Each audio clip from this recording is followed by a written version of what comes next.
جامن کا درخت۔ دوستو، یہ بات کافی پرانی ہے۔ جب ہم سب دوست شام کو گراؤنڈ سے واپس آ کر اپنے محلے میں جمع ہو جاتے تو خوب محفل لگاتے۔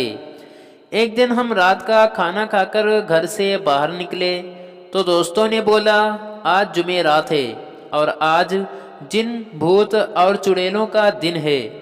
میں جن بھوتوں پر یقین تو رکھتا تھا، پر کبھی ان سے آمنا سامنا نہیں ہوا تھا، تو میں اس کی بات سن کر ہنس دیا۔ اس نے میری طرف غصے سے دیکھا اور بولا، یہ جو گاؤں سے باہر کھیتوں میں جامن کا درخت ہے، اس پر آج جن بھوت آئیں گے۔ اگر نہیں یقین تو تم سب میرے ساتھ جا کر دیکھ لو۔ ہم سب نے حامی بھر لی اور اس کے ساتھ چلنے کو تیار ہو گئے۔ میں اس دوست کا نام بتاتا چلوں، یہاں اس کا نام ندیم تھا اور وہ اکثر رات کو اکیلا کھیتوں میں گھومتا رہتا تھا۔ اس لیے اس پر کچھ دوستوں نے یقین بھی کر لیا تھا، پر ہم نے یقین نہیں کیا تھا۔ ہم 5 دوست تھے، جس کے نام تھے عابد، ناصر، ساجد، مدثر اور ندیم۔ جیسے ہی عشاء کی اذان ہوئی ہم نکل پڑے اور ان کے ساتھ کھیتوں میں جن بھوت دیکھنے کے لیے۔ رات کافی گہری ہوئی چلی جا رہی تھی تو ڈر بھی لگ رہا تھا۔ ابھی ہمیں چلتے ہوئے 10-15 منٹ ہی گزرے تھے کہ ایک کھیت سے بکری کے چھوٹے بچے کے بولنے کی آواز آئی۔ عابد نے بولا، رکو، یہاں پاس سے کسی جانور کی آواز آ رہی ہے۔ سب رک گئے اور خاموشی سے آواز سننے کا انتظار کرنے لگے کہ کس طرف سے یہ آواز آ رہی ہے۔ ابھی تھوڑی دیر ہی گزری تھی کہ بکری کے بچے کی آواز دوبارہ سنائی دی۔ ندیم نے فوراً کہا، آواز اس طرف سے آ رہی ہے جو 2-4 کھیت چھوڑ کر ہی برسن کا کھیت تھا۔ آواز وہاں سے آ رہی تھی۔ سردیوں کے دن تھے اور ان دنوں میں برسن عام ہوتا ہے۔ سب دوست اس طرف جانے لگے تو ناصر نے کہا، چھوڑو یار، جو بھی ہے ہمیں کیا لینا دینا اس سے، ہم جس کام کے لیے جا رہے ہیں اس طرف چلو۔ پر کوئی بھی نہیں مانا اور برسن کے کھیت کی طرف بڑھنے لگے۔ وہاں جا کر دیکھا تو ایک چھوٹا سا بکری کا بچہ کھیت میں بیٹھا تھا۔ ہم میں سے کوئی کچھ بولتا اس سے پہلے ہی ندیم نے کہا، لگتا ہے جو یہاں بکریاں چروانے آتے ہیں ان کا رہ گیا ہوگا، اس کو اٹھا لو، صبح پتہ لگا کر واپس کر دیں گے۔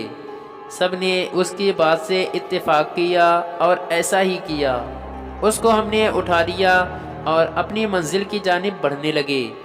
رات کافی گہری ہوتی چلی جا رہی تھی اور ہمارے ڈر میں مزید اضافہ بھی ہو رہا تھا، کیونکہ کھیتوں میں طرح طرح کے جانوروں کی آوازیں آ رہی تھی۔ مدثر نے کہا، یار ہم کو واپس جانا چاہیے، آگے بہت خطرہ ہے۔ سب اس پہ ہنسنے لگے اور اس کو ڈرپوک کہنے لگے۔ خیر، وہ خاموشی سے ان کے ساتھ چلتا رہا۔ پھر راستے میں ہمیں سیٹی کی آواز آنا شروع ہو گئی۔ سب رک گئے اور ایک دوسرے کی طرف دیکھنے لگے۔ ڈر سب کے چہرے سے صاف نظر آ رہا تھا، پر کوئی بھی یہ نہیں چاہتا تھا کہ ہم واپس جائیں، اور اللہ کا نام لے کر اس جامن کے درخت کی طرف بڑھنے لگے۔ ابھی تھوڑی دیر ہی گزری تھی کہ ہمیں چلتے ہوئے تو سامنے ہی وہ درخت نظر آ گیا۔ ہم سب دوست اس درخت سے تھوڑا ہٹ کر بیٹھ گئے۔ سب سے پہلے تو مدثر نے کہا، اس بکری کے گلے میں کوئی رسی وغیرہ ڈال دو تاکہ یہ کہیں ادھر ادھر نہ ہو جائے۔ سب دوست رسی ڈھونڈنے لگے اور جلدی ہی ایک چھوٹی سی رسی مل گئی۔ اس کو ہم نے اس کے گلے میں ڈالا اور رسی ناصر کو پکڑا دی، اور سب کی نظریں اس درخت پر جمی تھی۔ 10-15 منٹ ہی گزرے تھے کہ اس جامن کے درخت کے اوپر سے ایک ہلکی سی لال رنگ کی لائٹ نظر آئی، اور وہ لائٹ اتنی ہلکی تھی اور اتنی تیز تھی کہ یہاں بتانا مشکل ہے۔ وہ لائٹ کبھی درخت پر جاتی، کبھی درخت سے نیچے آتی۔ ہمارا خوف کے مارے برا حال ہو رہا تھا اور ساتھ ہی خوفناک آوازیں آنا شروع ہو گئی تھیں۔ ہم سب نے اونچی آواز میں ورد پڑھنا شروع کر دیا۔ کچھ دوست تو وہاں سے بھاگنے کے لیے تیار تھے، ہم نے انہیں روک رکھا تھا۔ پھر سب نے ہی محسوس کیا کہ لائٹ اب ہماری طرف بڑھ رہی تھی۔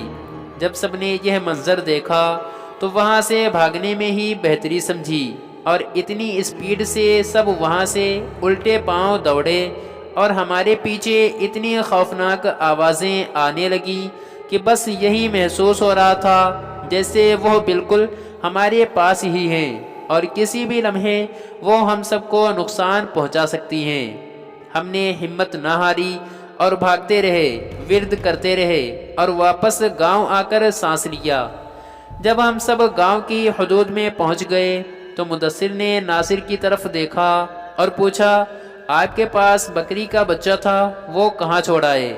اس نے ہاتھ کی طرف دیکھا تو اس کے ہاتھ میں صرف رسی تھی۔ اس نے کہا کہ جب ہم وہاں سے بھاگ رہے تھے تو یہ صرف رسی ہی تھی، بکری کا بچہ کدھر گیا اس کو کچھ معلوم نہیں۔ جب سب وہاں سے واپس دوڑے تو وہ بکری کا بچہ وہاں ہمارے ساتھ نہیں تھا، صرف یہ رسی ہی تھی۔ کیا سچ میں وہ بکری کا بچہ تھا یا کوئی اور مخلوق تھی؟ سب دوستوں نے کہا جو بھی تھا ہم صبح وہاں جا کر ضرور دیکھیں گے۔ جب صبح ہوئی تو کوئی بھی وہاں جانے کو تیار نہیں تھا سوائے ندیم اور مدثر کے۔ وہ دونوں کھیتوں میں گئے اور اسی جگہ گئے تو انہوں نے وہاں بکری کے بچے کو مرا ہوا پایا، جو جامن کے درخت کے بالکل قریب ہی پڑا تھا۔ اس کی صرف ہڈیاں ہی ہڈیاں نظر آ رہی تھی۔ اس بکری کے بچے پر گوشت کا کوئی نام و نشان بھی نہیں تھا۔ وہ دونوں سمجھ چکے تھے کہ رات کو جو کچھ بھی ہوا وہ ان کا وہم نہیں تھا، اس درخت پر واقعی کچھ ایسا تھا جو ندیم نے کہا تھا۔ اس کے بعد وہ واپس آ گئے اور کبھی بھی رات کے ٹائم باہر گھومنے سے توبہ کر لی۔ دوستو، ایسی ہی ویڈیوز دیکھنے کے لیے ویڈیو کو لائک اور چینل کو بھی سبسکرائب کریں۔ شکریہ۔